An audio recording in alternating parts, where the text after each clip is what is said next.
अस्सलाम वालेकुम, आप देख रहे हैं के न्यूज़ HD और मैं हूं प्रोग्राम मज़लूम की आवाज़ से मोहम्मद महबूब चौधरी। आज हम बात करते हैं, एक भाई है उनके ऊपर कोई केस है तो उनसे बात करते हैं। अस्सलाम वालेकुम। वालेकुम अस्सलाम जी। भाईजान क्या केस है आप बता दीजिए। भाईजान मेरी भैन अगवा हुई है, 5 महीने हो गए ने। मैं तो सारे अफसर को रुलदा फिरना, 12 दफ़ा DPO साहब से पेश होया, 2 दफ़ा SP साहब से पेश होया, 1 दफ़ा DSP साहब से पेश होया, 3 दफ़ा मैं RPO साहिवाल साहब से पेश होया। थाने मलकां सच मेरा केस है।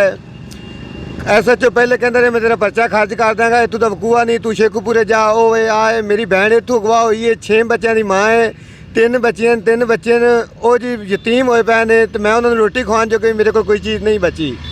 मैं इस केस के उत्ते ही लाई जाना, तो मेरे को जी पुलिस ने ज़बरदस्ती स्टाम करवा के अदालत ही दवा दिते ने। 2 मुलजम बरी कर दिते ने, 1 मुलजम तो 1 बूढ़ी कहने जी लभदे ही नहीं पे। उन्होंने कोल तेरी भैन हैगी, उन्होंने जी लभदे नहीं पे, उन्होंने नंबर चालू है जी, उन्होंने जगह मैं लिखी भी इसदा वो जिते बैठे ने शेखूपुरा जाके उपनाह लाई बैठे ने, तो मेरी कोई सुनवाई नहीं हो रही। मैं जिधर जाना वो मैंने टोर टोर के मैंने थका देंदे ने, तो मैं एक दिहाड़ी तोड़ा तो बुच्चे शाम को भुखे रहते ने। मैं मंग के किसी को उन्होंने रोटी खुआ रहा जी इस टाइम। तो खुदा वास्ते करते वज़ीर आज़म साहब तो वज़ीर आला साहब तो चीफ मिनिस्टर साहब हाई कोर्ट वाले मेरी अपील सुने तो मैनू इंसाफ दवाएं। सिर्फ मैंने मेरी भैन चाहिए, मैंने कोई चीज़ नहीं चाहिए। मैनू कहते ने 20-25 हज़ार रुपया लै लै, बह जा, मैनू दसो मैं 20-25 हज़ार लवां या मैं आपकी भैन ढूंढा या मैं निक्के यतीम बच्चों को संभाला। खुदा वास्ते करते जिन्ने भी मुसलमान भरा ने वो मेरी अपील सुने तो मेरे नाल तावन करन मेरी भैन दवाने च। मैनू कोई पैसा नहीं चाहिए, कोई कुछ नहीं चाहिए, तो मैनू सिर्फ मेरी भैन चाहिए। दिखे बच्चे रोल गए ने, शामी जाना कहते ने मामू अम्मी किते, मेरा घा पाट जाता है जी। अल्लाह वास्ते मेरी हेल्प की जाए। आपको थाना कौन सा लगता है? मलकां लगता है जी। कल भी तफसीजी आया रहा, मैनू कहता तू जा शेखूपुरे उन्होंने लभ, मैं लभ के आना जी, मेरे नाल नहीं जाते। एक दिन भी किसी मुलजम गिरफ्तार नहीं किया। SHO धमकियाँ भी देता है आपको? SHO कहता मैं तेन अंदर कर देंगा या कोई पर्चा दे के तेन जेड़ा हवाला दे देंगा, तू पूरी जिंदगी बाहर नहीं आएगा, चुप कर, 10-15 हज़ार ला ला तो करीब बह जा। मलका हाउस का जो SHO है जी, हाँ जी, ये जी इफ्तिखार है 85 चक का SHO साहब।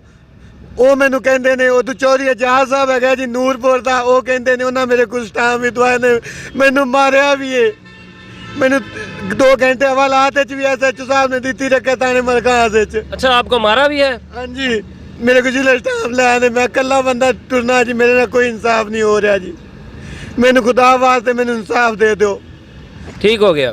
हाँ जी, अल्लाह वास्ते कहते मैं अपील है जी मेरी। DPO साहब अगे भी अपील है। DPO साहब कहते ने 2-3 दिन के अंदर चोरी नूं लभ के दो जी, तो वो तू कहते जी ठीक है 2-3 दिन के अंदर रिकवरी हो जासी। इतने लिया के मैनू 2-2, 4-4 दिन ना ठाणे पाई रखा जी। सियाले मैं ठहर के भी जी मैं रात कटिया ने, तो कहते तेरे नाल चलसा कोई नहीं गया जी।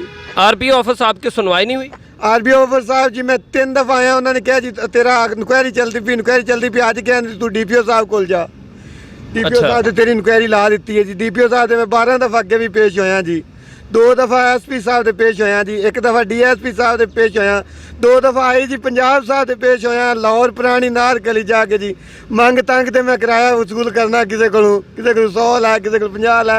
अगू मैनू शर्म आती जी, मैं इन्ना बंदा हो के जवान जान हो के तो मैनू अगू मंगन लग्या भी शर्म आती है जी। मैनू मेरी भैन दवा दो तो मैं आपकी मेहनत करा तो मैं बच्चों को खुआवां जी।